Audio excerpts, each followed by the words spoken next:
오늘 성서 말씀입니다. 하늘이 열리며 한 그릇이 내려오는 것을 보니 큰 보자기 같고 내 귀를 베어 땅에 들이었더라. 그 안에는 땅에 있는 각종 네 발 가진 짐승과 기는 것과 공중에 나는 것들이 있더라. 또 소리가 있으되 베드로야 일어나 잡아먹어라 하거늘.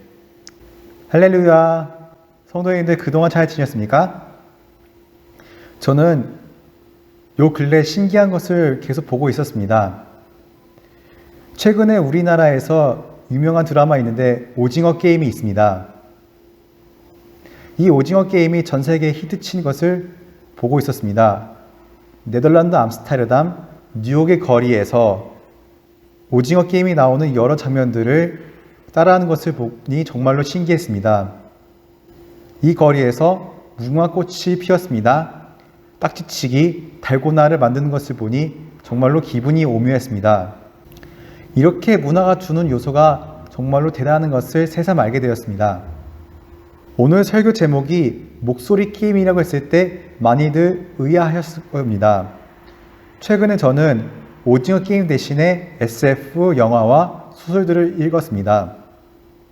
인터스텔라, 컨택트, 스타워즈 등등 최근 SF 과학 공상 분야가 전 세계를 주류로 이루고 있다는 것을 보게 되었습니다. SF 영화라고 하면 그저 우주, 과학, 기계, 문명밖에 없을 줄 알았는데 거기서 그 배경보다 더 중요한 것이 있다는 것을 알게 되었습니다. 그것은 바로 내면의 목소리를 듣는 것이었습니다. 그 목소리를 듣는 자들만이 우주의 치열한 전쟁, 기아, 분쟁을 해결할 수 있는 실마리를 얻게 된다는 것입니다. 목소리를 듣는 자들이 바로 이러한 위기라는 게임을 헤쳐나갈 수 있습니다. 이런 SF뿐만 아니라 믿는 모든 자들이 세상에서의 위기의 게임을 승리하기 위해서는 우리는 우리 안에 있는 목소리를 들어야 합니다. 오늘의 말씀 주제는 바로 베드로의 환상 이야기입니다.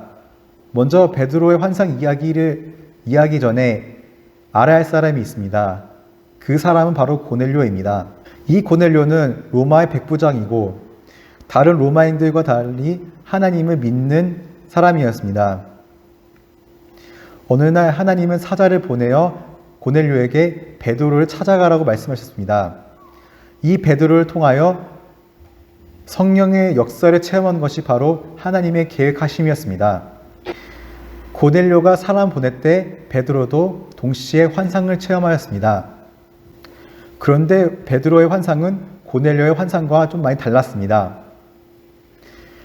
하나님은 베드로에게 부정한 짐승을 보내어 이것을 먹으라는 환상을 보여주신 것입니다. 왜 하나님은 베드로에게 이런 부정한 짐승들을 보내셨을까요?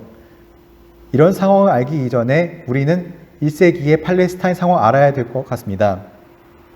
1세기 당시 유대인들은 이방인들을 인간으로 취급하지 않았습니다. 이방인들은 다른 신들을 섬기기에 유대인들은 이들을 짐승처럼 취급했습니다. 이런 태도로 하나님을 이방인에게 전하는 것은 민족적인 반역 행위로 간주되었습니다. 그리고 예수를 따랐던 제자들도 대다수는 유대인이었기에 이방인에 대한 적대감이 매우 컸습니다. 그런데 하나님은 이런 유대인들의 관습을 깨어버리려고 아주 작정을 하셨습니다. 하나님은 베드로를 부르면서 이러한 태도를 완전히 부수어 버렸습니다. 베드로가 습관적으로 기도하러 나갔을 때 하늘에서 문이 열렸습니다. 그때 하늘에서 내려온 것은 레위기에서 먹지 말라 했던 부정한 짐승들이었습니다. 돼지, 낙타, 족제비, 수달, 타조 등등 이 모든 것이 하나님께서 먹지 말라 했던 짐승들이었습니다. 하나님은 이 부정한 짐승을 먹으라고 했을 때 베드로는 이것을 먹기를 거부했습니다. 왜냐하면 베드로는 그 자신이 유대인이기 때문에 이것을 먹지 않은 것이 당연했기 때문입니다. 그런데 하나님은 베드로에게 이런 말씀을 했습니다. 또 두 번째 소리가 있으되 하나님께서 깨끗하게 하신 것을 내가 속되다 하지 말라 하더라.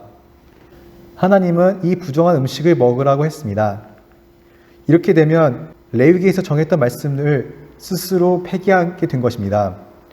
그렇게 되면 하나님은 자기가 했던 말씀을 스스로 부정한 것이 아닌가라고 질문할 수 있습니다. 그런데 성서에서는 하나님은 유대인뿐만 아니라 이방인도 부르셨다고 나와 있습니다. 출애굽기 19장 5절 말씀입니다. 세계가 다 내게 속하였나니 너희가 내 말을 잘 듣고 내 언약을 지키면 너희는 모든 민족 중에서 내 소유가 되겠고. 그런데 유대인들은 하나님을 자기들만 불렀다고 착각했습니다. 유대인들 스스로 자기들끼리 566개 조항을 만들었습니다. 그로 인해 자기들끼리만의 구원을 만들어내고 하나님의 음성을 듣지 못했습니다. 예수님께서 율법의 완성은 사랑이라고 말씀하셨습니다. 이 서로 사랑은 유대인뿐만 아니라 이방인에게도 포함된 것입니다. 예수님은 승천하시기 직전에 제자들에게 이런 말씀을 하셨습니다. 오직 성령이 너희에게 임하시면 너희가 권능을 받고 예루살렘과 온 유대와 사마리아와 땅끝까지 이르러 내 증인이 되리라 하시니라. 저는 이런 생각을 하였습니다. 왜 베드로에게 이런 환상을 보여주었을까? 낙타 무릎 댈 정도로 기도할 야고보도 있었고 예수님께서 사랑하는 제자 요한도 있었는데 왜 하필 베드로에게 이런 환상을 보냈을까? 저는 이런 생각했을 때 한 말씀을 보고 해답을 얻게 되었습니다.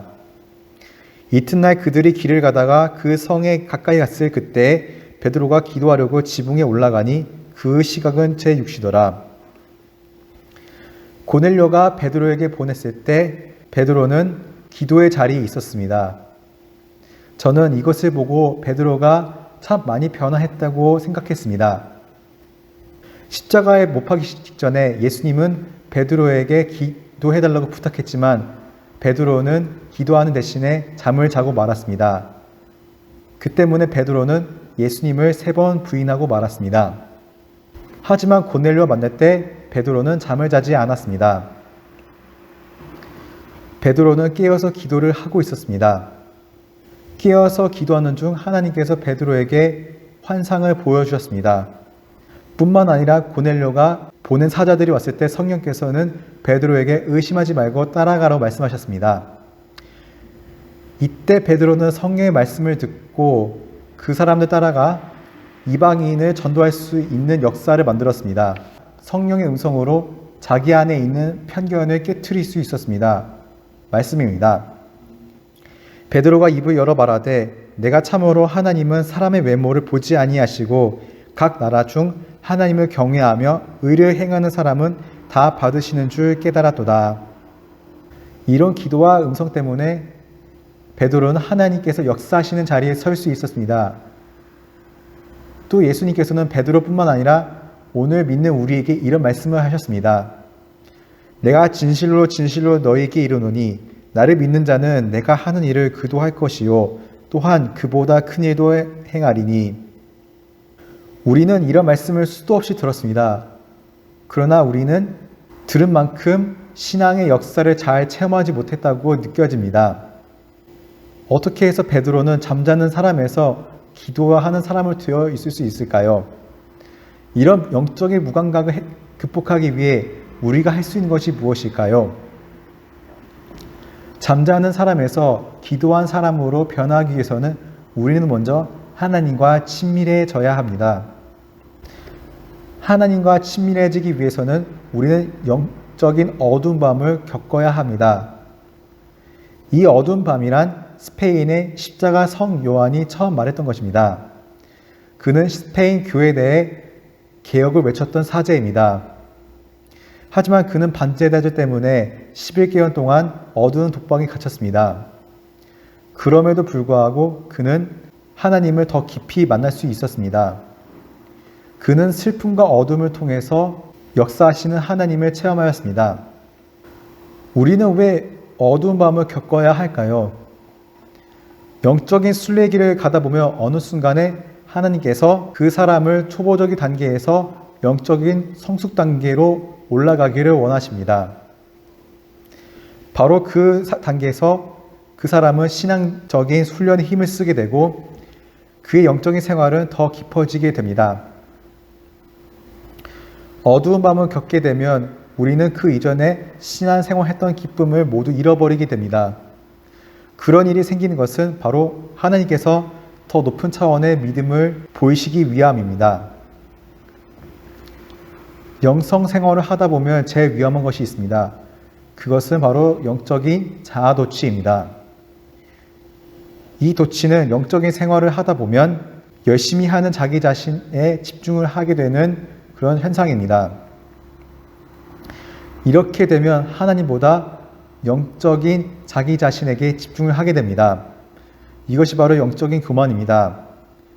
이런 영적인 교만은 이스라엘의 선민의식과 남을 정죄하는 바리새인의 믿음을 낳게 되었습니다. 하나님은 우리 안에 있는 불완전함을 다 아십니다. 그리고 우리를 사랑하시기 때문에 우리가 자라나기를 원하십니다. 하나님의 사람은 우리를 우리의 연약함 속에 내버려 두는데 만족하지 않습니다. 그렇기 때문에 하나님께서는 우리를 영적인 어두운 밤에 이끄시길 원하십니다.